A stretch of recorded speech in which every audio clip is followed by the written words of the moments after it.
अस्सलाम वालेकुम नाज़रीन। प्रोग्राम हॉट इशू में मैं मुंहिंजी मेज़बान सबीन मेमण। प्रोग्राम की शुरुआत कंदासीं बैराजन में पानी की सूरत हाल के हवाले से, जिते टिनी बैराजन में वहकरन की सूरत हाल के हवाले से तव्हांखे ॿुधाईंदासीं त मुसलसल थींदड़ बरसातन के बलूचिस्तान ऐं पंजाब में मुसलसल थींदड़ बरसातन खां पोइ सिंधु जे वहकरन में पिण वाध आई है। कल असां पंहिंजे प्रोग्राम में तव्हांखे अपडेट कयोसीं त सखर में आपाशी खाते पारां रेड अलर्ट जारी किया वियो आहे। नंढी बोर्ड की अगकथी कई वई है ऐं आपाशी खाते जा जेके भी मुलाजिम आहिनि उन्हनि जी मोकलूं रद्द कई वयूं हुयूं। अॼु पिण पंहिंजे नुमाइंदनि खां टिनी बैराजन ते जेके पानी जे वहकरनि जी सूरत हाल है उन हवाले सां उन्हनि खां अपडेट वठंदासीं, तव्हांखे ॼाण ॾींदासीं। उन खां अलावा तव्हांखे ॿुधाईंदासीं त बचा बंदनि जे विज़िट्स जे हवाले सां सखर जे कमिश्नर मोहम्मद अब्बास बलोच मुख़्तलिफ़ बचा बंदनि जो दौरो कयो आहे ऐं हसास हंधनि ते थींदड़ कमनि में सुस्त रफ़्तारी जो नोटिस पिण वरितो आहे। उन मौक़े ते इरीगेशन खाते तरफ़ां थींदड़ कम में सुस्त रफ़्तारी जो नोटिस वठंदे कम के तेज़ करण ऐं मयार के पिण बहितर बनाइण जी ॻाल्हि ॿोल कई वई। इन हवाले सां असां पंहिंजे नुमाइंदे खां अपडेट वठंदासीं। इन खां अलावा तव्हांखे ॿुधाईंदासीं त मुसलसल ऐं लाॻीतो बरसातनि खां पोइ किथे किथे बरसातनि जो सिलसिलो जेतोणीक रुकिजी भी वियो आहे, बीहजी वियो आहे, पर सिंध जी राजधानी कराची खां वेंदे सिंध जे मुख़्तलिफ़ शहरनि में माण्हू बरसात जे रोडनि रस्तनि ते बीठल पाणी खां तमामु घणो बेज़ार थी चुका आहिनि। माण्हुनि जो चवणु आहे त रोडनि रस्तनि ते ऑलरेडी जेके गटरनि जो गंदो पाणी आहे उन खां पोइ वरी जेका बरसाति थी आहे, बरसातनि जो पाणी नेकाल न करे सघजण जे करे पाणी उन्हनि जे घरनि में दाख़िल थी वियो आहे। उन्हनि खे मुख़्तलिफ़ पंहिंजे कमनि सां जॾहिं वञनि था नौकरियुनि ते या मुख़्तलिफ़ मार्केटनि में बाज़ारनि में मुख़्तलिफ़ अवामी जायुनि ते बीठल पाणी जे करे उन्हनि खे तमामु घणी तकलीफ़ुनि खे मुंहुं ॾियणो पवे थो। इन हवाले सां तव्हांखे पिण अपडेट कंदासीं। उन खां पोइ आख़िर में तव्हांखे ॿुधाईंदासीं त नवाबशाह मांग जेको 3 ॾींहं अॻु में 5 औरतुनि खे अगवा कयो वियो, उन्हनि खे अॼु अदालत में पेश कयो वियो, जिते उन्हनि खे वारसनि हवाले कयो वियो आहे। नवाबशाह में ज़रदारी ऐं पीरज़ादा बिरादरी जे विच में हलंदड़ तकरार जे हवाले सां पिण तव्हांखे अपडेट कंदासीं। प्रोग्राम जी शुरुआत कंदासीं। सभ खां पहिरीं गुड्डू में पाणी जे वहकरनि जी सूरत हाल असांखे ॿुधाईंदो गुड्डू मां सिंध टीवी न्यूज़ जो रिपोर्टर बालाज दस्ती। पंजाब में KPK में बरसातुनि खां पोइ सिंधु दरिया अंदरि पाणी सां मुसलसल वाध और सिलसिलो जारी आहे। इन सिलसिले में इन वक़्तु असां मौजूदु आहिनि इंजीनियर गुड्डू बैराज, शहनाज भुट्टो साहब।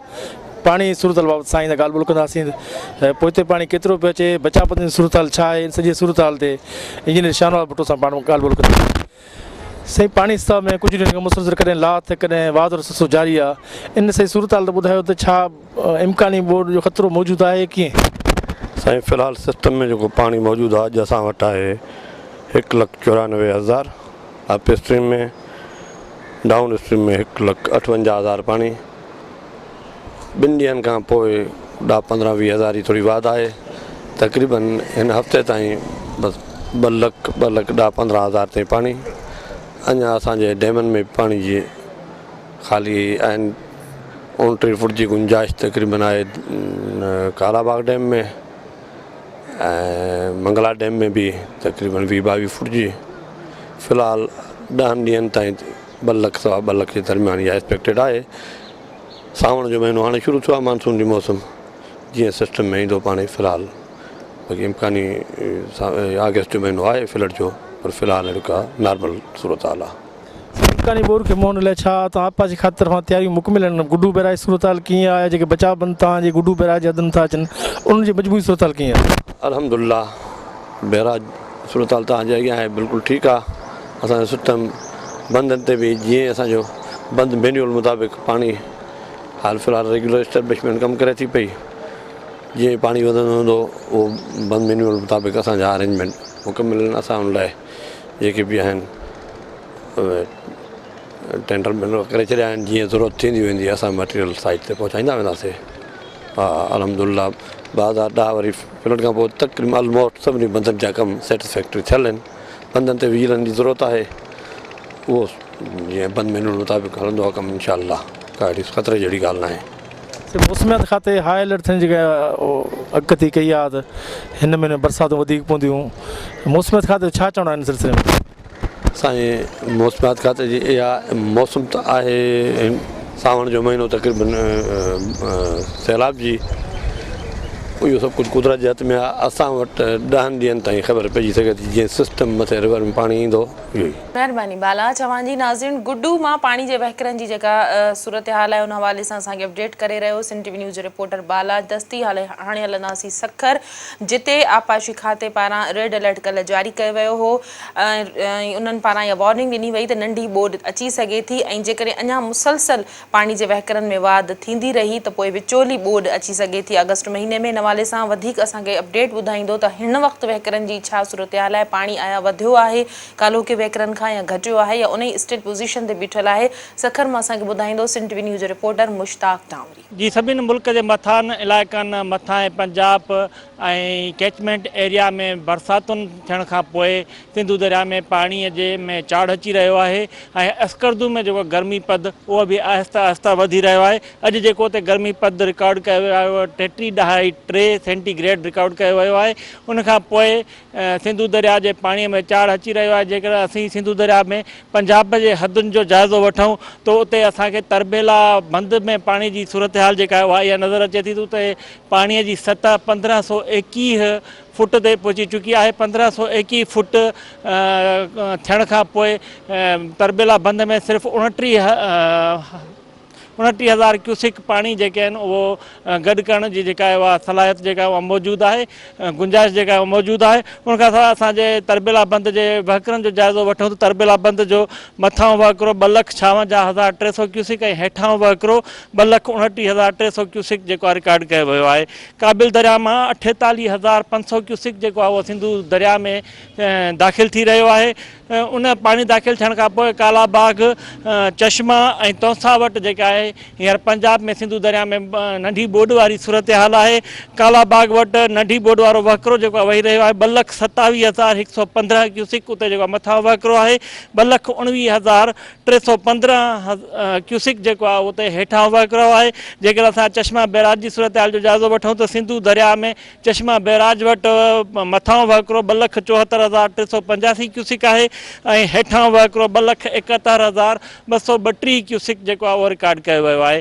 सिंधु दरिया में तौसा जेको पंजाब जे हदुनि में आख़िरी बैराज आहे उते 2,47,715 क्यूसिक जेको आहे उहो मथां वहिकिरो आहे। 2,26,515 क्यूसिक जेको आहे उते हेठां वहिकिरो रिकॉर्ड कयो वियो आहे। मिठणकोट ऐं चाचणा शरीफ़ वटि 10 फुट पाणी जेको आहे उहो सिंधु दरिया में दाख़िल थी रहियो आहे। उनखां पोइ जेको आहे गुड्डू बैराज वटि जेको आहे असांखे जेका सूरत हाल नज़र अचे थी त उते पाणीअ में लगातार जेको आहे उहो चाढ़ अची रहियो आहे। 1,98,365 क्यूसिक जेको आहे अॼु मथां वहिकिरो उते रिकॉर्ड कयो वियो ऐं 1,12,415 जेको आहे गुड्डू बैराज वटि हेठां वहिकिरो आहे। सखर बैराज जी जेकर असां जाइज़ो वठूं त सखर बैराज वटि मथां वहिकिरो 1,57,145 क्यूसिक जेको आहे उहो मथां वहिकिरो आहे। उनखां सवाइ उते हेठां वहिकिरो 44,703 क्यूसिक रिकॉर्ड कयो वियो आहे। सिंध जो आख़िरी बैराज जेको आहे कोटड़ी बैराज उते मथां वहिकिरो 69,924 क्यूसिक रिकॉर्ड कयो वियो आहे ऐं उते डाउन स्ट्रीम में जेको आहे वॾे अरसे खां जेका आहे कोटड़ी बैराज जी जेका इंडस डेल्टा वारो इलाइक़ो सम्झो वेंदो आहे उहा पाणी लाइ तरसियल हुई ऐं उते 47,269 क्यूसिक पाणी जेको आहे उहो छॾियो पियो वञे। सभिनि जीअं हिते जेको आहे सिंधु दरिया में पाणीअ में चाढ़ अची रहियो आहे ऐं पाणी जी सतह जेका आहे उहा मथां ई थी रही आहे त उते आबपाशी खातो हुकमनि ऐं कदमनि जे खणण जे तौर ते थोरो घणो सुजाग थियो आहे। अॼु जेको आहे स्पेशल सेक्रेटरी टेक्निकल आबपाशी खाते जो अहमद जुनैद मेमून उन जेको आहे हिकु दफ़ो ॿीहर नोटिफिकेशन जारी कंदे आबपाशी खाते जा जेके बि मुलाज़िम नौकिरी ते वियल आहे उन्हनि खे वापसि घुराए वरितो आहे ऐं उन्हनि खे पंहिंजे नौकिरियुनि ते जेको आहे उहो पहुचण जो चयो आहे। उनखां सवाइ आबपाशी खाते जे कामोरनि इहो बि हुकुम जारी कयो आहे त बंद जेके आहिनि उनजी मुसलसिल जेका उहा चौकसी कई वञे, लगातार चौकसी कई वञे ऐं जेके लांझियूं आहिनि जेके हिफ़ाज़ती क़दमनि जे लाइ उते ज़रूरी हूंदी आहिनि ऐं उते आबपाशी खाते जा कामोरा ऐं मुलाज़िम जेके आहिनि उहे मौजूदु हूंदा आहिनि त उते सभिनी बंदनि ते लांझियूं ठाहिण जो बि हुकुम ॾिनो वियो आहे। जेतोणीकि इन हुकुम ते अमल थींदे अञा ताईं नज़र नथो अचे ऐं गुड्डू बैराज खां वठी सखर बैराज जी कमांड एरियाज़ ताईं किथे बि जेको आहे आबपाशी खाते जी लांढी अञा ताईं जेका आहे न ठही सघी आहे। बहरहाल इंतज़ामिया ऐं आपाशे खाते पारां दौरनि जो सिलसिलो जेको आहे उहो शुरू थी चुको आहे। अॼु बि जेको आहे सखर जे कमिश्नर मोहम्मद अब्बास बलोच, SSP खैरपुर अज़फर मयसर ऐं रेंजर अमलदारनि सां गॾु ऐं आपाशी ऐं रेवेन्यू खाते जे कामोरनि सां गॾु जेको आहे बंदनि जो दौरो कयो आहे। उलरा जागीर बंद पहुचण ते मोहम्मद अब्बास बलोच उते जेका दरिया जेको आहे उहो बंद खे पाए रहियो आहे। उन सूरत हाल ते गणतीअ जो इज़हार कयो ऐं आपाशी खाते खे छंड पटींदे चयो त इन जेका मिस्टेक थी रही आहे या जेका दरिया पाए रहियो आहे त उन अमल खे जेको आहे उहो रोकियो वञे। बहारो बंदि आहे जिते बि जेको आहे सखर जो कमिश्नर मोहम्मद अब्बास बलोच जेको आहे उहो पहुतो ऐं बहारो बंदि वटि जेका हद दख़लियूं जेके आहिनि माण्हुनि जे तरफ़ां जेके उते थियल हुयूं जिन ते बि जेको आहे सखर जे कमिश्नर गणतीअ जो इज़हार कयो। उनखां सवाइ सॻियूं जेको बंदि आहे उते बि जेका बंदि जी सूरत हाल जेको आहे उहा तमामु बहितर जेका आहे उहा कमिश्नर महसूसु न कई ऐं हुन जेको आपाशी खाते खे छंड पटींदे ऐं उन्हनि खे इहो हुकुम ॾिनो त उलरा जागीर बचाव बंदि सां गॾु बहारो ऐं सॻियूं बंदि ते बि जेको आहे उहा सख़्तु चौकसी रखी वञे ऐं हुते जेको मरम्मत जो कमु जारी आहे त उहो जेको आहे फौरी तौर ते मुकमिल कयो वञे ऐं उनखां सवाइ जेको सॻियूं वारो बंदि आहे या बहारो बंदि ते जेके हद दख़लियूं थियल आहिनि या जेके कब्ज़ा थियल आहिनि उहे बि जेके आहिनि फौरी तौर ते हटाया वञनि। महिरबानी मुश्ताक। अवां जी नाज़रीन, सखर मां पाणी जे वहिकरनि जी ताज़ी सूरत हाल असांखे ॿुधाए रहियो सिंध टीवी न्यूज़ जो रिपोर्टर मुश्ताक टांवरी। हाणे हलंदासीं कोटड़ी तरफ़, उते मालूम कंदासीं त पाणी जो मथां ऐं हेठां वहिकिरो केतिरो आहे। असांखे ॿुधाईंदो कोटड़ी मां सिंध टीवी न्यूज़ जो रिपोर्टर इस्माइल बारी जो। जी सभिनी मुल्क जे मथियनि इलाइक़नि में जेको असां बरसाति मानसून जी पई आहे उन जे करे पाणीअ जे वहिकरनि में चाढ़ आई आहे। उन्हनि वहिकरनि जे चाढ़ खां पोइ सिंधू दरिया में बि जेका सा चाढ़ ॾिसण में अचे पई। कोटड़ी बैराज वटि जेको सो अप स्ट्रीम में 69,225 क्यूसिक हींअर हली रहियो आहे, जॾहिं त कोटड़ीअ जे डाउन स्ट्रीम में 47,769 हली रहियो आहे। अहिड़ीअ तरह जेको सो गुड्डू बैराज वटि 1,94,790 आहे, जॾहिं त गुड्डूअ जे डाउन स्ट्रीम में 1,58,325 क्यूसिक आहे, जॾहिं त सखर बैराज जे अप स्ट्रीम आहे उन में जेको सो 1,57,145 आहे। अहिड़ीअ तरह सखर जे डाउन स्ट्रीम में 1,42,415 क्यूसिक आहे। इन तरह सां कोटड़ी जेको बैराज में जेको कल्ह पाणी हो कोटड़ी डाउन स्ट्रीम में उहो 50,550 हो, जॾहिं त उन्हनि खे घटाए अॼु जेको सो कोटड़ी जे डाउन स्ट्रीम में 47,769 हली रहियो आहे, जॾहिं त 3,000 कल्ह खां जेको सो अॼु पाणी घटि डाउन स्ट्रीम में छॾियो वियो आहे। मां तव्हांखे ॿुधाईंदो हलां जेको कोटड़ी डाउन स्ट्रीम में गुज़िरियल 3-4 सालनि खां पोइ पाणी अचण जे करे ऐं मल्हानि जे मुंहंनि ते त चहिरनि ते जेको सो मुर्कियूं आयूं आहिनि। उन्हनि चयो त पलो मच्छीअ में वाधारो थियो आहे ऐं असांजो रोज़गार थियो आहे।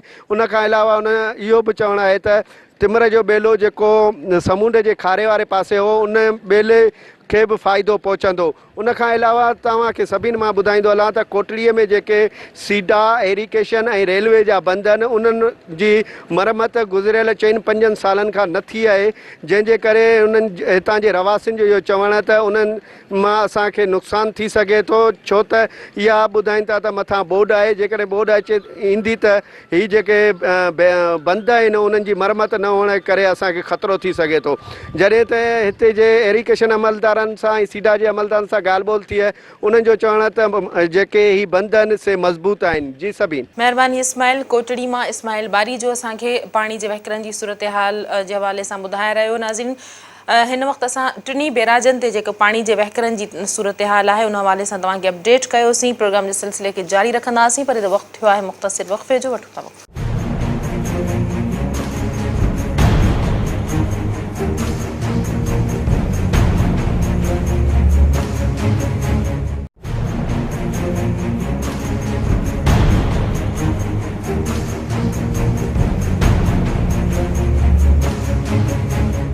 वेलकम बैक नाज़रीन। हाणे प्रोग्राम में ॻाल्हि कंदासीं बचा बंदनि जे हवाले सां, जिन जी हसास सूरत हाल जे हवाले सां तव्हांखे ॿुधाईंदा हलूं त बचा जेके बंद आहिनि, 5 बंद ॿुधाया वञनि था जेके हसास आहिनि, जिन ते सेक्रेटरी इरीगेशन ऐं चीफ इंजीनियर गुड्डू बैराज ऐं कमिश्नर लाड़काणो पारां इन्हनि बंदनि जो दौरो कयो वियो आहे ऐं हिदायतूं पिणु जारी कयूं वयूं आहिनि। इन हवाले सां वधीक तफ़सील असांखे ॿुधाईंदो कंदकोट मां सिंध टीवी न्यूज़ जो रिपोर्टर बका मोहम्मद बंगवार। बका, इहो ॿुधाए त ओल्ड टोड़ी बंद के बंद ऐं समेत ॿिया केतिरा बंद आहिनि जिन खे हसास करार ॾिनो वियो आहे ऐं टीम में कहिड़ा कहिड़ा मेंबर शामिल हुआ जिन इन बंदनि जो दौरो कयो आहे? सभिनि जीअं त इम्कानी बोध खे मुंहुं जे लाइ हुकूमत सिंध इरीगेशन तरफ़ां ख़ासि करे ओल्ड टोड़ी बंद वटि बोध जे ख़तरनि खे मुंहुं ॾियण लाइ जेका बंदनि खे मज़बूत करण जे लाइ हिन साल 2 सालनि जीअं अॻुवाट उपाउ वठी करे ओल्ड टोड़ी बंद जेको आहे उहो इंतिहाई हिसास हुयो। 100 अरब रुपयनि जे खां बि वधीक जेका 3 साला मनसूबा बंदी तहत अॻुवाट जेका त पाणीअ जे तरफ़ां अॻुवाट मशीनरी पहुचाए हिसास बंदनि जो जेको मरमती कम ज़ोर शोर सां जेका त ठेकेदारनि मार्फत शुरू करे ॾिनो। ॿिए तरफ़ कचे जे इलाइक़े दरिया पार खां जेका त इन टोड़ी बंद वटि हथियार बंदनि पारां हलंदड़ कम में ऑफिसरनि ऐं इरीगेशन अमले मथां मुख़्तलिफ़ वक़्तनि ते जेका त हलंदड़ फायरिंग करे बार कम में जेका त रुकावटूं पिणु विधियूं हुयूं त जंहिं सबबि कम वक़्त सिर थियण जेका त हिन वक़्तु मुश्किल लॻी रहियो आहे ऐं रोज़ानो जे बुनियाद ते जेके ट्रैक्टर आहिनि उहे पथर आणनि था, उहे बि जेका त फायरिंग जे करे अचण खां नवाए रहिया आहिनि ऐं जेकॾहिं केरु अचनि था त उन ते ठेकेदारनि खे मटीरियल जेको मिले थो इहो ॿीणे रक़म सां ऐं महांगे अघ सां मिले थो। ॿिए तरफ़ ओल्ड टोड़ी बंद आहे जेको उते इंतज़ामिया पारां पुलिस टिकट पिणु लॻाई वई आहे, पर हू हथियार बंदनि तरफ़ां हलंदड़ फायरिंग दौरान जेके त पाण बचाइण में मसरूफ़ थी वञनि था। हलंदड़ फायरिंग दौरान कुझु ॾींहं अॻु में हिकिड़ो मज़दूर जेका त मंगियो तेवाणी पिणु गोली लॻण करे सख़्तु ज़ख़्मी थी पियो हो, जंहिं खां पोइ जेका त ओल्ड टोड़ी बंद वटि सेक्रेटरी आबपाशी कमिश्नर लाड़काणो जेका त डिप्टी कमिश्नर कश्मीर ऐं कंदकोट समेत चीफ इंजीनियर पिणु ओल्ड टोड़ी बंद जो दौरो कयो। उन्हनि जेका त रेंजर जे पिकट जो हुननि मुतालबो कयो। उनजो त असांखे रेंजर जो पिकट लॻाए ॾिनो वञे जेको आहे उते जीअं हलंदड़ कम में रुकावटूं न थी सघनि। उते जेका त सेक्रेटरी खे ब्रीफिंग ॾींदे उते इरीगेशन अमले इहो ॿुधायो त असांजे कश्मीर ऐं कंदकोट ज़िले में जेका आहिनि 5 बंद जेके आहिनि उहे हिसास आहिनि, जंहिंमें इरीगेशन अमले मुताबिक़ पिणु कम जेका त मुकमिल थी वेंदो ऐं मुकमिल हिन वक़्तु बंदि जे करे उन्हनि जो इहो चवणु आहे त असांजे कंट्रोल हेठि आहिनि।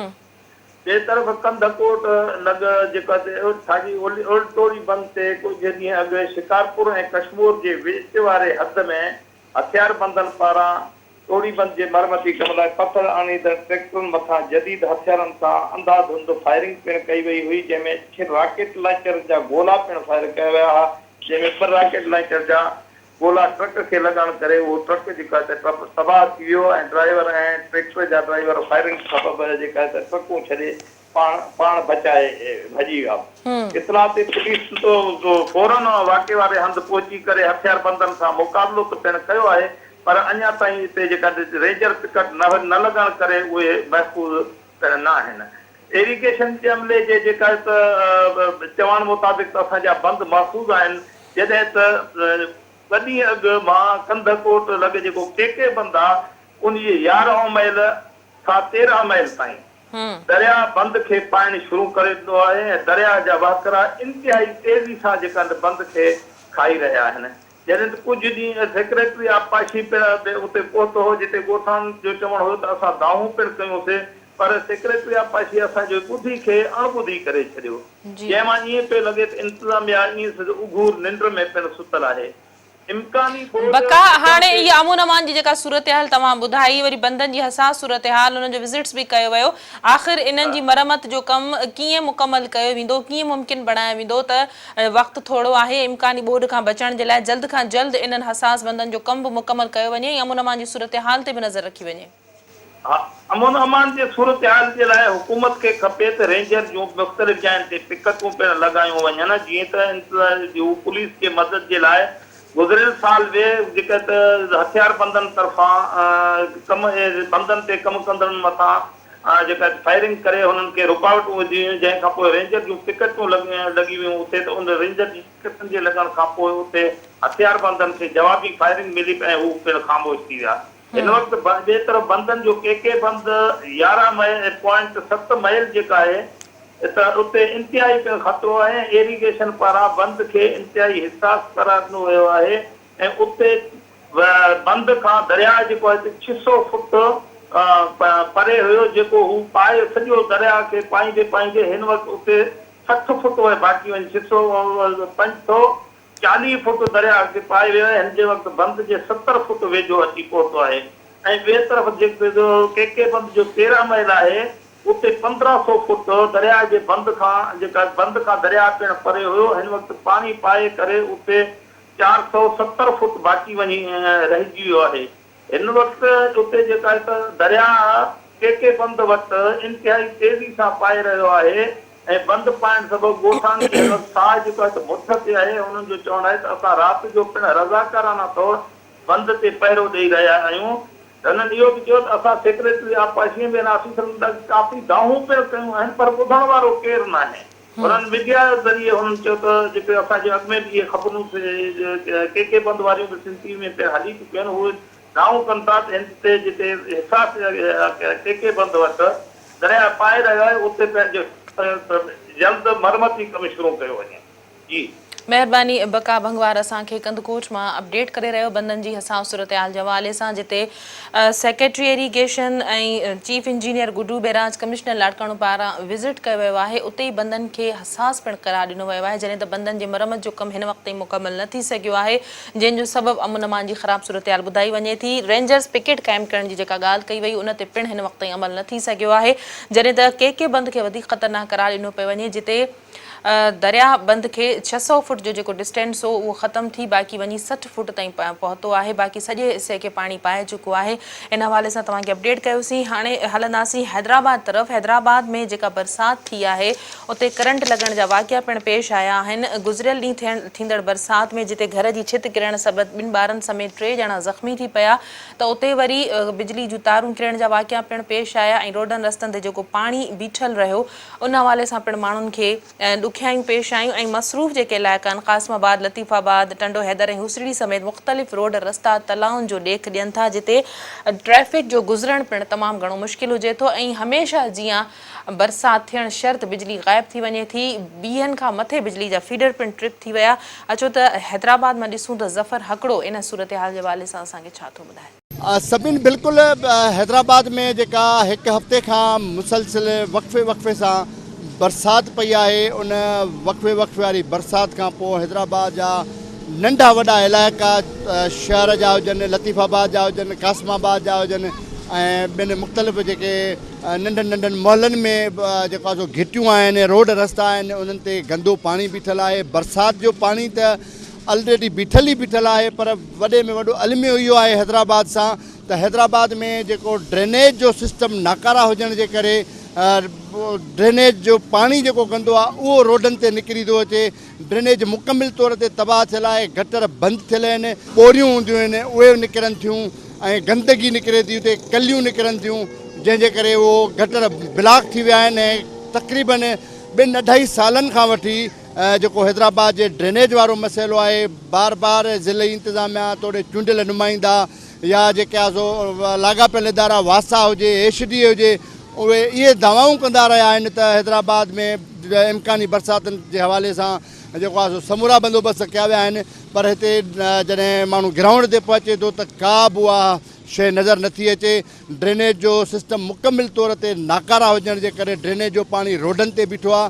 हैदराबाद जे लतीफ़ाबाद जो इलाइक़ो हुजे हिन वक़्तु आउं मौजूदु आहियां गिद्दू चौक वारे इलाइक़े ते। गिद्दू चौक ते तव्हांखे ॾेखारे सघां थो त हीअ हिते रोड ते पाणी बीठो आहे जंहिंजे करे हीअ मुकमिल रोड गिद्दू चौक खां जेको कोटड़ी जो रस्तो वेंदो आहे उहो रोड ई बंदि कयो वियो आहे ऐं हिक रोड सां 2 पासनि जूं ट्रैफ़िकूं जेको आहे सो हलनि थियूं गाॾियूं हलनि थियूं ऐं हैदराबाद जी रेलवे स्टेशन आहे कदमगाह जेका मौला अली आहे या लतीफ़ाबाद जा ॿिया इलाइक़ा आहिनि उनमें कचूं आबादियूं बि शामिल आहिनि। उन्हनि कचनि आबादियुनि तोड़े जेके वॾा वॾा अहम रोड आहिनि, मेन रस्ता आहिनि जिन तां वॾी ट्रैफ़िक हलंदी आहे, उन्हनि ते बि पाणी बीठल आहे। घरनि में अंदरि पाणी मौजूदु आहे।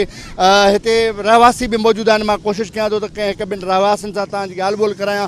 हीउ पाणी कॾहिं खां हिते बीठो आहे? जी मींहुं पियो आहे, यको पाणी ते बीठो आहे, रोड यको बंदि आहे सॼे ॾींहं खां, 4-5 ॾींहं थी विया आहिनि। केरु आयो आहे DC या ॿिया चूंडियल? केर बि न आयो आहे, केर बि न आयो आहे, केर बि न आयो आहे। चयो आहे 2-3 काउंसलरनि खे हिननि खे चयो आहे तव्हां कढंदासीं, हा कढंदासीं, पर अचे केर बि कोन थो। बसि परेशानी लॻी पिया, घरु अचण वञण लाइ परेशान आहियूं। पाणी आहे, खॾा आहिनि, ॿार बचा, बीमारी, हर शइ।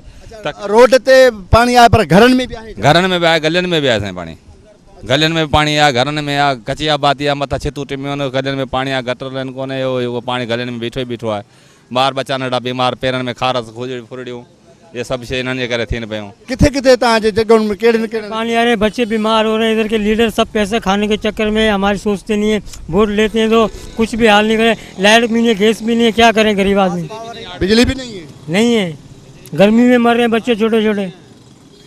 सभिनि ॿुधो तव्हां हितां जा रहवासियुनि जा वीचार। हिननि जो चवणु आहे त हिते जॾहिं खां वठी बरसातूं शुरू थियूं आहिनि त हिते पाणी मौजूदु आहे, न सिर्फ़ु रोडनि रस्तनि ते पर हिन जे घिटियुनि में ऐं घरनि में बि पाणी मौजूदु आहे। ऐं इंतिज़ामिया जे हवाले सां हिननि वटि को बि माण्हू न पहुतो आहे जो हिननि जी वाहर करे। ऐं हिन बरसातुनि खां पोइ जेके लाइट आहे उहा लाइट बि केतिरनि ई इलाइक़नि में बंदि आहे। मां तव्हांखे इहो बि ॿुधाईंदो हलां त हिन जेके हिकु हफ़्ते जे अंदरि वक़्फ़े वक़्फ़े सां बरसातूं पयूं हुन दौरान मुख़्तलिफ़ घरनि जूं छतूं ऐं भितियूं किरण सबबि हिकु औरत बि फ़ौत थी चुकी आहे ऐं तक़रीबन 5 खां 6 ॿारड़ा ज़ख़्मी थी पिया आहिनि। ऐं जेको आहे सो कचनि आबादियुनि में मुसलसिल हर घिटी रोड रस्ते ते पाणी बीठल आहे पर इंतिज़ामी हवाले सां उन्हनि जो को बि बंदोबस्तु नथो कयो वञे, जंहिंजे करे शहरी परेशान आहिनि। ऐं शहरनि खे इहा शिकायत आहे त हिन गंदे पाणी जे करे वबाई बीमारियूं पखिड़िजी सघनि थियूं, उन्हनि जा ॿार बीमार थी सघनि था। ऐं केतिरनि ई इलाइक़नि में वबाई बीमारियूं पखिड़िजी बि चुकियूं आहिनि। ॿारनि खे जेको आहे सो बुखार ऐं पेट जे जेको आहे सो तकलीफ़ जा मामला बि हिते इलाही इशू थिया आहिनि। डॉक्टरनि जो बि जेको आहे सो इहो चवणु आहे त हिते मुख़्तलिफ़ जेके प्राइवेट डॉक्टर आहिनि या सरकारी अस्पतालुनि में बरसातुनि खां पोइ मुख़्तलिफ़ बीमारियुनि जे करे केतिरा ई माण्हू पीसनि या तोड़े ॿारड़ा अस्पतालुनि में दाख़िल बि कया विया आहिनि। जी महिरबानी ज़फ़र। नाज़रीन, सिंध टीवी न्यूज़ जो हैदराबाद जो ब्यूरो चीफ ज़फ़र हकड़ो हैदराबाद में असांखे ॿुधाए रहियो। माण्हुनि जी ॻाल्हि ॿोल तव्हां ॿुधी। हमेशह जीअं माण्हू पंहिंजी मदद पाण तहत घरनि मां जेको पाणी दाख़िल थिए थो उहो त कढनि था, पर रोडनि रस्तनि ते बि बीठल पाणी जेको गंदो पाणी जमा थी वञे थो उहो त इंतिज़ामिया जी ज़िम्मेवारी थिए थी। प्रोग्राम जे सिलसिले खे जारी रखंदासीं, पर हिते वक़्तु हुयो मुख़्तसिर वक़फ़े जो। वठो था वक़फ़ो।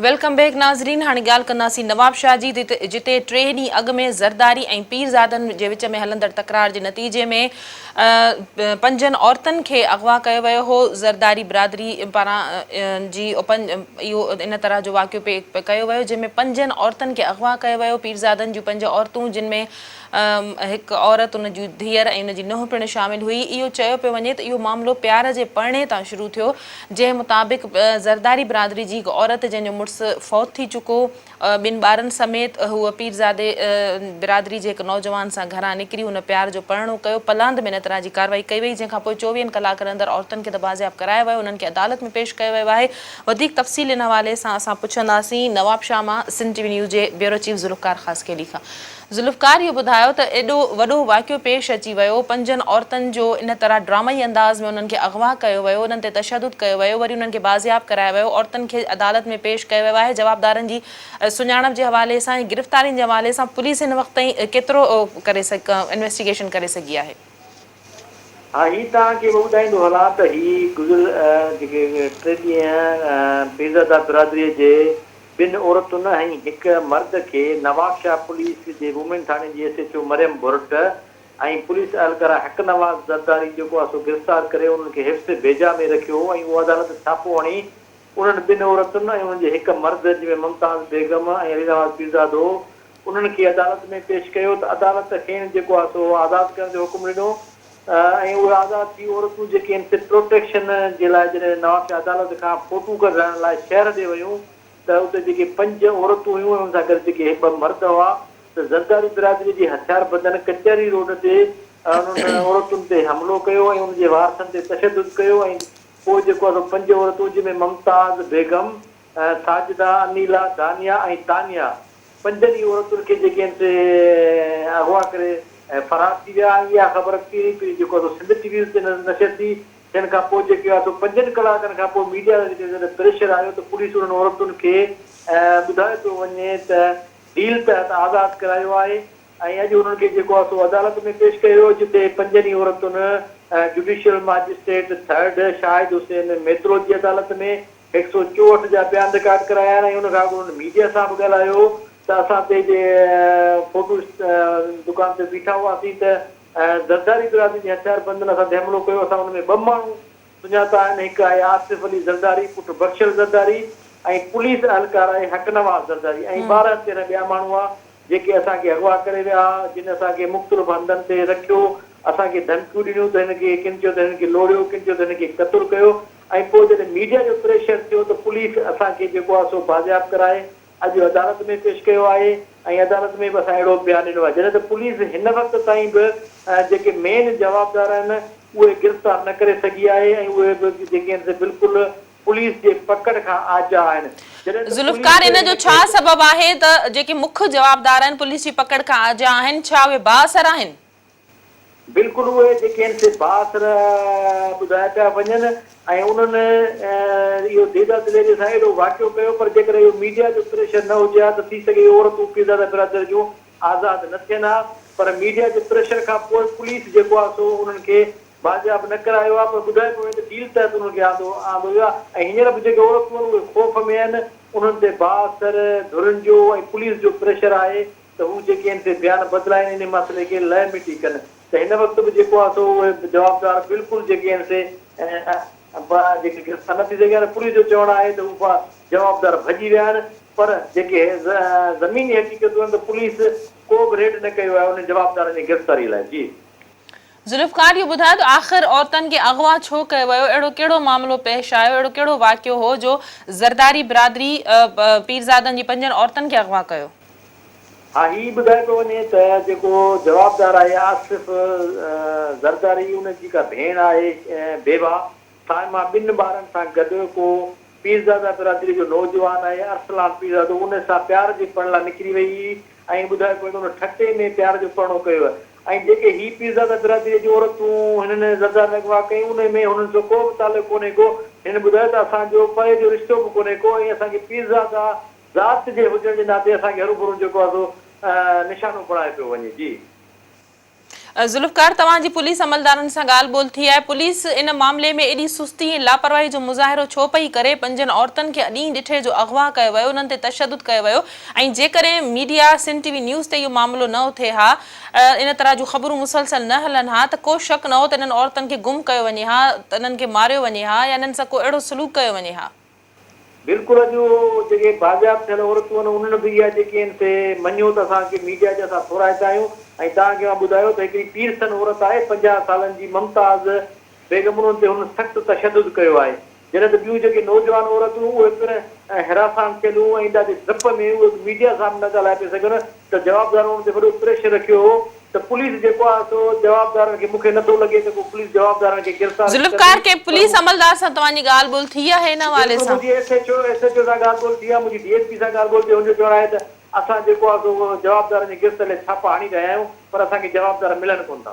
महिरबानी ज़ुल्फ़कार ख़ासि खेली नवाब शाह मां असांखे अपडेट करे रहियो 5 औरतुनि खे 3 ॾींहं ॾिठे जो अगवा कयो वियो उन खां पोइ पुलिस उन्हनि खे बाज़ियाब न कराए सघी न वरी उन्हनि बाअसर जवाबदारनि ॾोहारियुनि ते को हथु विझी सघी पर डील तहत पुलिस ज़रूरु उन्हनि खे बाज़ियाब करायो आहे अदालत में उन्हनि खे पेश कयो वियो औरतुनि जो चवणु आहे त 2 जवाबदारनि खे बख़ूबी सुञाणे सघनि थियूं पर मुख्य जवाबदार हिन वक़्त ताईं पुलिस जी पकड़ में न अची सघिया आहिनि। असां वटि इहो आम तरह ॾिठो वियो आहे त बाअसर कानून सां हथ चरान करे थो, कानून सां खेॾे थो, कानून हथ में खणे थो, पर कानून या जेके पुलिस अमलदार हुजनि था उन बाअसर ख़िलाफ़ कॾहिं बि कार्रवाई नथा कनि, छो त उनजा हथ शायदि कानून खां वधीक मज़बूत हुजनि था, मथां हुजनि था।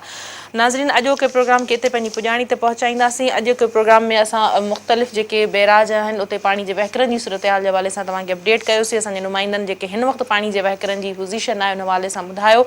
उन खां अलावा तव्हांखे ॿुधायोसीं बंदनि जी सूरत हाल जे हवाले सां, बंदनि खे हसास त क़रार ॾिनो पियो वञे पर उन्हनि जी मरमत जे हवाले सां जेको हिन वक़्त ताईं कमु मुकमल न थी सघियो आहे, जंहिंजो मुख्य सबबु अमन अमान जी ख़राब सूरत हाल, सुस्ती, काहली ऐं लापरवाही ॿुधाए पियो वञे।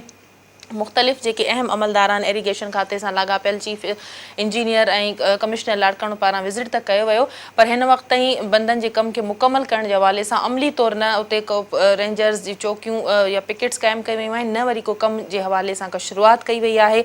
उन खां अलावा तव्हांखे ॿुधायोसीं सिंध जे 2 नंबर वॾे शहर हैदराबाद में बरसाति खां पोइ जेका सूरत हाल हुई, इन हवाले सां शहरनि पंहिंजा वीचार पिणु वंडिया ऐं आख़िर में तव्हांखे ॿुधायोसीं नवाबशाह में 5 औरतुनि जो अग़वा ऐं पुलिस जी ख़ामोशी जेके हिन वक़्त ताईं जवाबदारनि खे बाअसर हुजण जी बुनियाद ते गिरफ़्तार न करे सघी आहे। पुलिस जो चवणु आहे त जवाबदार असांखां भॼी विया आहिनि। प्रोग्राम जे सिलसिले खे हिते पंहिंजी पुॼाणी ते पहुचाईंदासीं। ईंदड़ प्रोग्राम में हाज़िर थींदासीं कुझु नवां इशू खणी। तेसिताईं ॾींदा इजाज़त। अला वाहे।